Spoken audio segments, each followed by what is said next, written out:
तालुक्यातील सर्वात उंच असलेले ब्रिटिशकालीन थंड हवेचं ठिकाण कुडपण बुद्रुक येथे यंदा सुवर्ण महोत्सवी अखंड हरिनाम सप्ताहाचं आयोजन होणार असून या निमित्त राज्यभरातून असंख्य वारकरी मंडळींची गर्दी उसळणार आहे।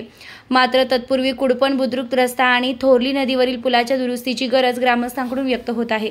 सद्यस्थितीत नामदार आदिती तटकरे आणि नामदार गोगावले दोघेही महायुती राज्य सरकारमध्ये मंत्री आहेत।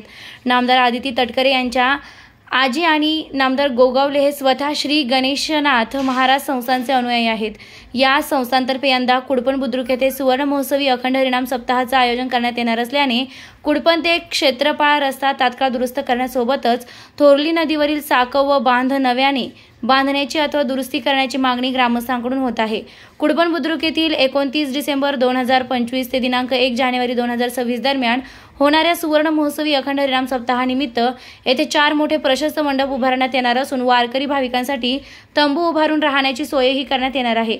मात्र कुडपण ते क्षेत्रपाल रस्त्याची अतिशय बिकट आणि धोकादायक अवस्था तसेच थोरली नदीवरील साकव व बांधाची जीर्णावस्था पाहता वारकऱ्यांच्या सुरक्षिततेबाबत प्रश्नचिन्ह कायम राहणार असल्याने सार्वजनिक बांधकाम विभागाचे स्थानिक प्रशासन तहसीलदार तसेच रायगड जिल्ह्यातील दोन्ही मंत्री महोदयांनी तातडीने लक्ष घालून राज्यातून येणाऱ्या वारकऱ्यांची गैरसोय टाळण्याचे आवाहन ग्रामस्थांनी केले आहे।